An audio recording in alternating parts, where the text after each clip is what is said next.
Bien, intéressons-nous au rendu, aux textures, aux shaders et compagnie. Donc, en fait, la voiture, elle est déjà toute faite. Hein, si je viens en... Oui, déjà aussi, le moteur de rendu qu'on va utiliser, très important. Qu'est-ce qu'on va utiliser comme moteur de rendu? On va pas prendre Eevee comme d'habitude, on va prendre Cycle. C'est plus lent pour le calcul, quoique vous devriez peut-être avoir accès à Cycle X maintenant que vous êtes là, à cet exercice-là. Peut-être pas, enfin bref, je vais vous donner un truc pour calculer online gratuitement.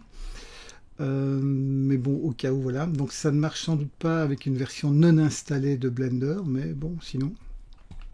Et donc on voit ici, pour le moment, on n'a rien de fameux quand je me mets en shading, parce que mon environnement, c'est juste gris. Si vous vous rappelez, on a téléchargé tout à l'heure, en même temps qu'on est allé chercher la backplate, l'HDRI. Et donc on va utiliser cet HDRI pour éclairer la scène. Donc si je viens maintenant dans le petit point jaune, là, que je vais dans Environnement Texture, ça devient rose fuchsia. Rose fuchsia, quand vous voyez cette couleur-là, que ce soit pour des matériaux, que ce soit pour l'environnement ici ou quoi, ça veut juste dire que Blender ne trouve pas le fichier. Donc cette couleur, si vous avez cette couleur, c'est un signe d'alerte. Il ne trouve pas le fichier auquel il devrait faire référence. Donc ici, j'ouvre et vous allez prendre donc le fichier que vous avez téléchargé. Donc moi, je l'ai déjà mis dans le dossier exercice 3, machin. Voilà, hop, open, et maintenant la scène va être éclairée par cet HDRI. Et en même temps, cet HDRI n'est pas orienté de la bonne manière. Donc pour voir ça, je vais sortir de la caméra, et on voit que je ne suis pas bien orienté au niveau de mon environnement. Donc ça, ce qu'on voit là maintenant, c'est l'environnement. Donc c'est pas une image de fond, c'est l'HDRI qui éclaire la scène. Donc, ce qu'on va faire, c'est passer ici en...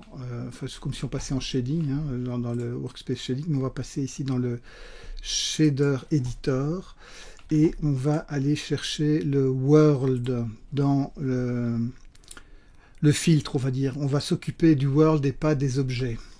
Et dans le World, on a ici notre background. Donc on a le World Output, hein, donc c'est la petite boule rouge qui est là, dans lequel on a un background, c'est le background que vous voyez ici, et dans lequel on a l'image, ça c'est l'image qui est là, qui rentre dedans. Donc voilà, c'est la même chose que si vous étiez là, mais vous êtes ici en node, et les nodes c'est plus visuel, et quand on s'y est habitué, c'est tellement facile. Donc ce qu'il nous faut ici, c'est en fait un moyen de contrôler la rotation de cet environnement. Si vous avez activé le node Wrangler, comme ce que je vous ai suggéré de faire dans l'exercice précédent, donc avec l'Animation Node, il y avait le node Wrangler. Donc sinon, vous allez dans Edit Préférences, ici vous tapez Node, et vous avez le node Wrangler que vous allez activer. Si vous avez activé ce node Wrangler, que vous sélectionnez ici l'image donc de l'HDRI, vous faites CTRL-T, vous allez automatiquement créer les nodes nécessaires pour faire pivoter cet environnement sur l'axe Z, rotation en Z, et je glisse ma souris jusqu'à ce que je sois orienté. Donc là, si on regarde bien, on a l'entrée ici, on a ici la barrière quelque part. Donc si je... Hop, non, je vais pas reculer parce que ça va pas m'aider. En fait, l'environnement est super grand, évidemment, par rapport à ma scène.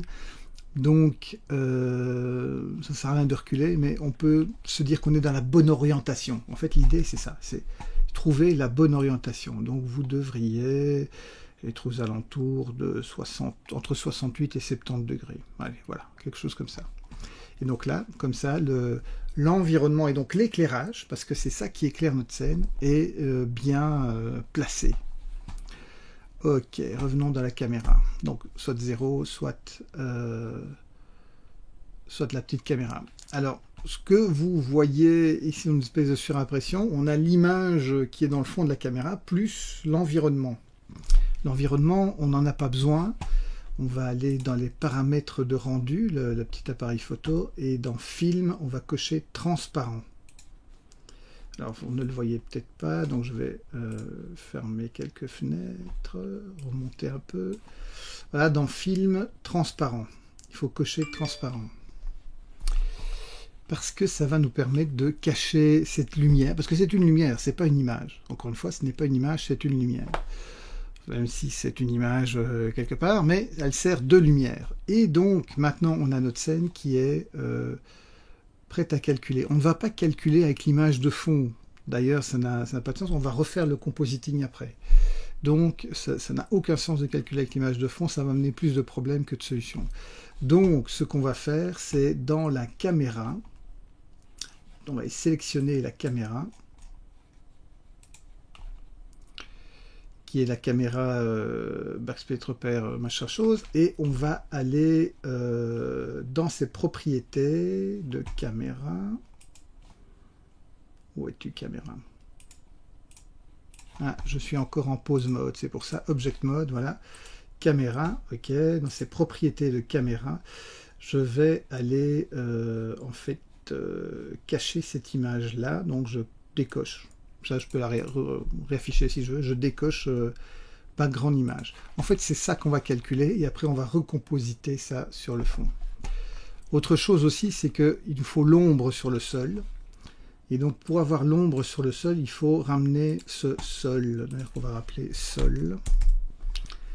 Et on va donc l'afficher. Alors, on voit, donc là, c'est super, l'ombre se calcule, et on regarde que c'est bizarre parce que notre voiture n'a pas l'air très droite. Ok, donc on va sortir de la caméra, on va essayer de régler ça. Alors, soit c'est le sol qui n'est pas droit, et pourtant si, soit il y a un problème avec la caméra, avec la voiture. Alors, on va se mettre dans une vue orthographique.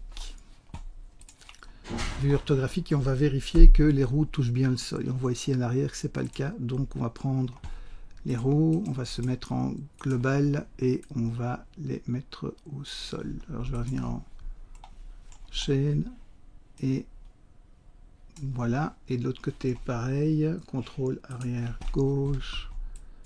Voilà, comme ça la roue est au sol. Et ici, voilà, elle est au sol et avant gauche aussi. Voilà.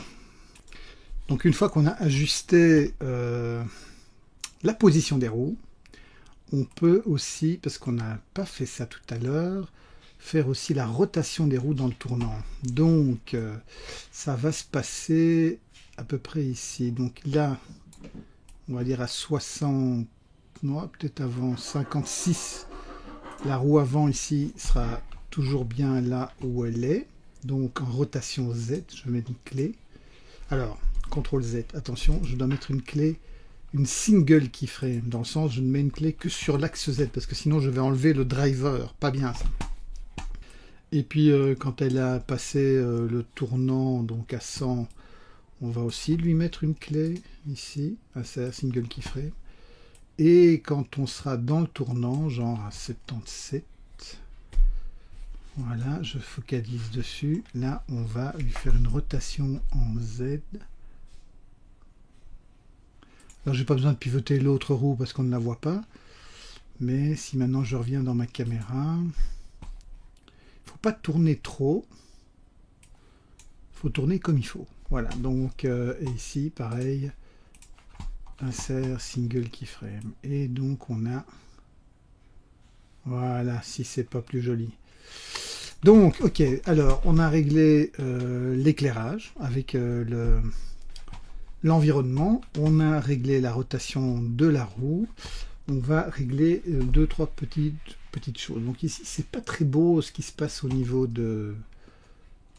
Mais bon, c'est vu de loin, donc on ne va pas chipoter. Donc ici, il faudra arranger un peu les influences de chaque bones pour que ça ne fasse pas ce pli assez laid. Mais on ne le verra pas, à cette distance-là, on ne le verra pas. Donc, ce qu'on va faire, c'est régler au niveau des matériaux. Donc, je reviens en objet, et on voit ici que donc, quand on a chargé le personnage, ben, il avait toute une série de matériaux. On a un shader qui est déjà fait, et tout ce qu'on appelle un shader PBR. Donc, c'est-à-dire photoréaliste, machin, bazar truc. Et... dans ce shader, en fait, on a une texture color, on a une texture, donc une qui va aller chercher la couleur. Si je veux voir à quoi ça ressemble, pour que quand même on sache un petit peu de quoi on parle, parce que là, file 1, 5, machin, c'est pas très parlant. Je vais faire un split vertical et venir ici dans mon image editor, Si je prends File 1, voilà de quoi il s'agit. Donc ça, c'est la texture qui a été chargée, donc c'est ce qui prend la couleur. Si je prends File 5, c'est une image noir et blanc, mais si vous regardez, il y a des petites nuances. Ouais, il faut un peu aller chercher, parce que c'est pas forcément évident à voir comme ça à l'œil nu. Mais il y a des petites nuances, et donc ça gère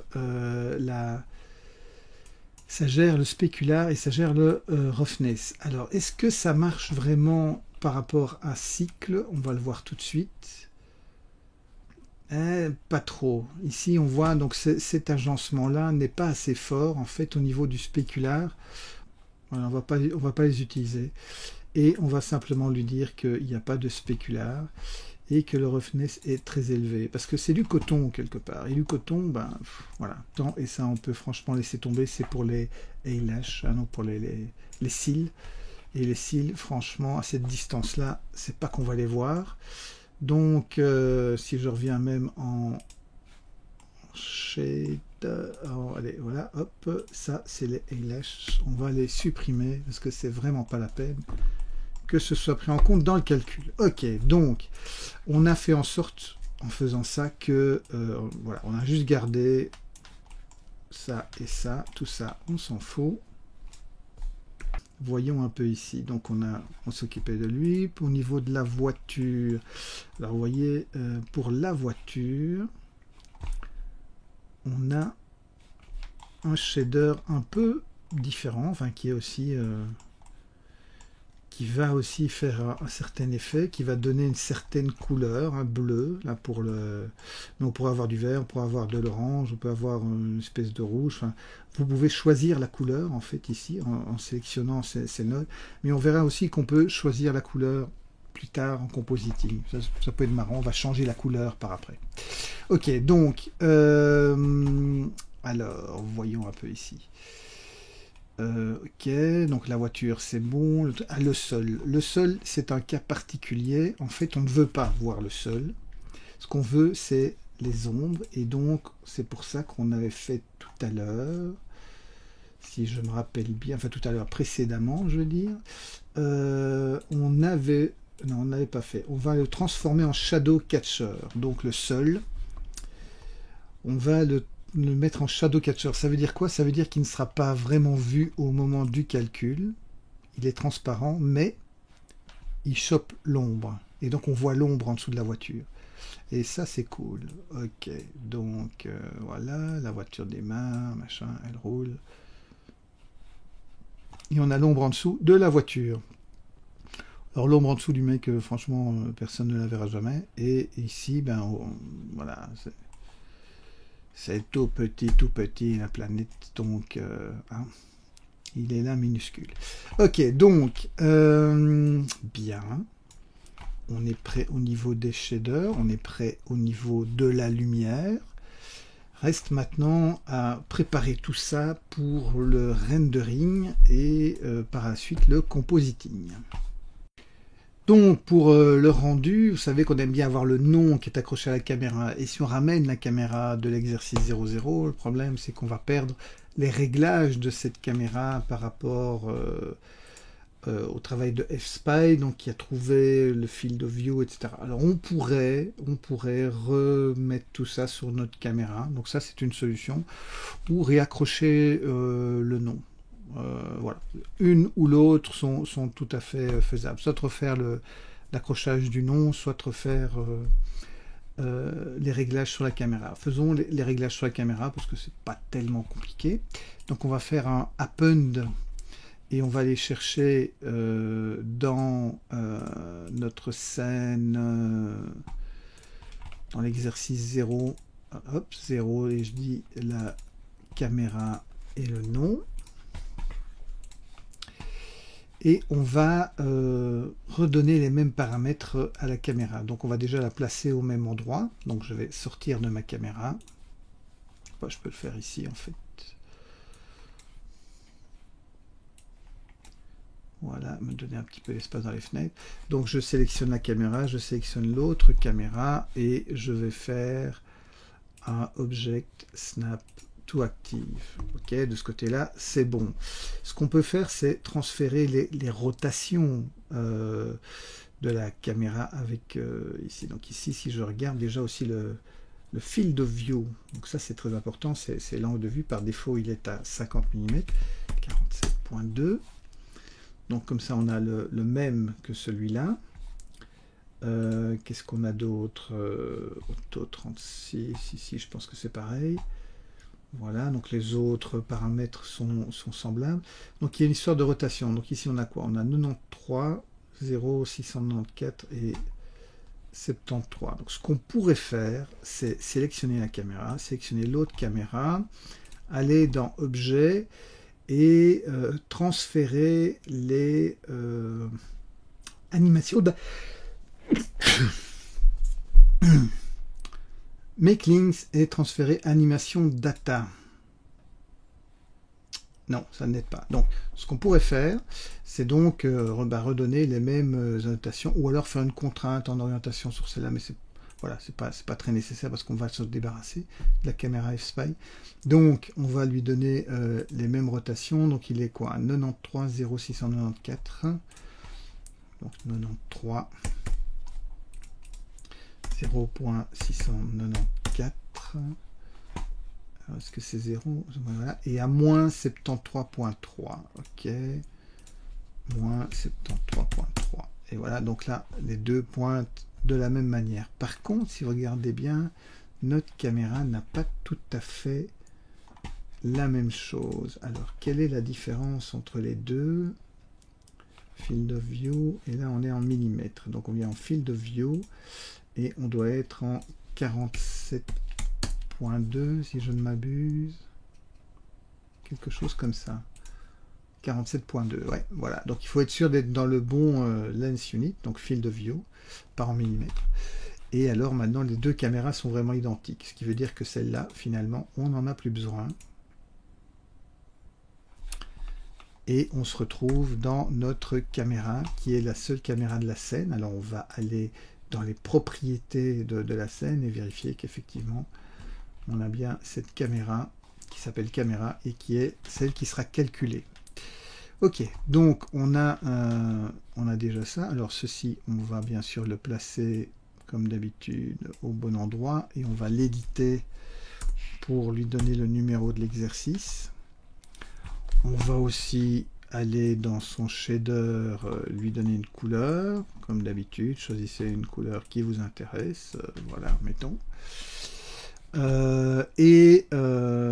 Voilà, on va maintenant préparer effectivement le calcul. Donc quand on parle de calcul, on parle de pas forcément sortir tout en une fois et voilà, l'image est faite et c'est bon, et c'est une animation calculée, youpi.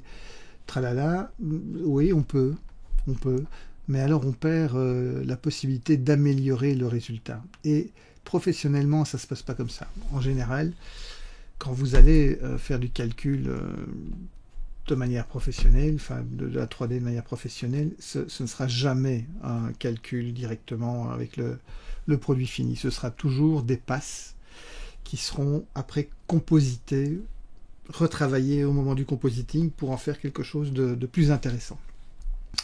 Maintenant, imaginons, voilà, je calcule cette image-là pour un client, et le client vient et puis il me dit, mais non, une Lamborghini c'est pas bleu, une Lamborghini c'est jaune, et quoi, qu'est-ce que je fais? Je recalcule, enfin, ça va prendre du temps à calculer, vous allez voir. Donc, si j'ai séparé les différents éléments, si j'ai séparé en tout cas si je me suis donné la possibilité d'aller après calcul changer la couleur de la voiture sans que je ne doive tout recalculer, je suis gagnant. Je ne dois pas recalculer, je ne dois pas refaire tout un travail long et pénible.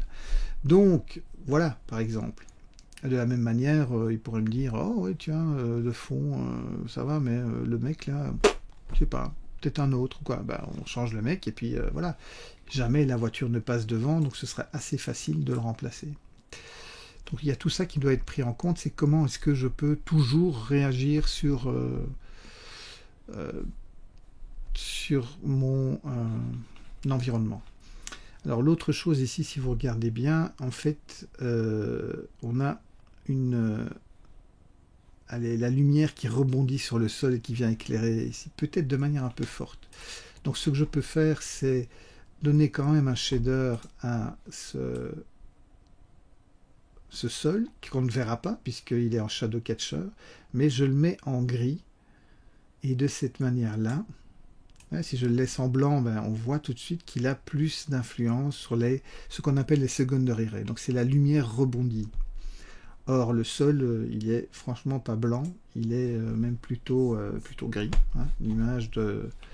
Si vous revoyez l'image, on doit encore l'avoir dans la scène qui est là quelque part, le backplate, c'est même un gris-brun. Donc on pourrait aller chercher en fait cette couleur-là. Voilà. Et on aurait comme ça la couleur qui vient influencer de manière correcte. Ça, c'est beaucoup plus correct. Alors, on s'en fout du spécular, évidemment, et on s'en fout du roughness. Il y a toujours un peu de roughness, mais ce n'est pas brillant comme sol. Le sol n'est pas mouillé. Donc, le roughness, c'est ce qui va donner la brillance, et donc, c'est ce qui va donner le côté mouillé, par exemple, pour le sol. C'est pas le cas ici, donc on est tranquille. Donc ça, voilà, on a réglé ça. Donc on disait, on va calculer de manière à séparer les choses. On va les séparer avec des render layers, donc des calques de rendu, et des render pass. C'est-à-dire qu'on va séparer la couleur, l'éclat de lumière, l'occlusion, enfin plein de choses comme ça qui interviennent dans la construction de l'image. On va les séparer de manière à pouvoir agir dessus en compositing. Donc, comment est-ce que ça se passe? D'abord, ici au-dessus, c'est là que se trouvent les render layers. Donc, par défaut, on est dans le view layer, qui est le layer standard. Donc, le layer de base. On pourrait l'appeler base. Voilà. Ça, c'est notre layer de base. Dans ce layer de base, nous avons une collection principale dans laquelle il y a la collection Lamborghini et dans laquelle on a le sol. Et en fait, notre armature et notre caméra ne devraient pas être là. Donc on va réorganiser un petit peu comme ce qu'on a fait pour la maison. Donc l'armature, qui va emporter aussi la géométrie, etc., on va la mettre dans sa propre collection. Donc M, New Collection, et on va mettre Man, par exemple. Voilà. Ok, il a sa propre collection. Le sol, c'est bien s'il avait sa propre collection aussi.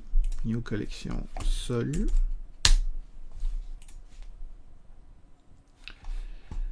Ok, et Lamborghini a sa collection, et la caméra, quelque part, ce serait bien qu'elle soit aussi isolée.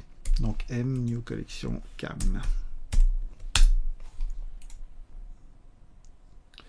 Voilà, donc là, on a différentes collections. Et c'est très important d'avoir différentes collections pour jouer avec les render layers, parce que ça joue sur les collections.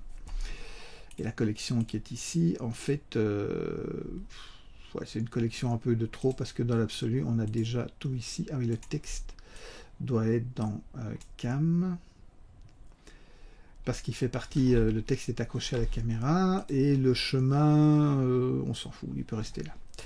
Ok, donc, bah ça, on va le remettre peut-être dans la scène. Donc, je glisse au niveau de la scène, et cette collection-là, je n'en ai pas besoin. Collection vide, quoi. Ok, donc on a l'homme, on a le sol, on a la caméra et on a la Lamborghini. C'est à peu près les différents éléments qu'on a sous la main.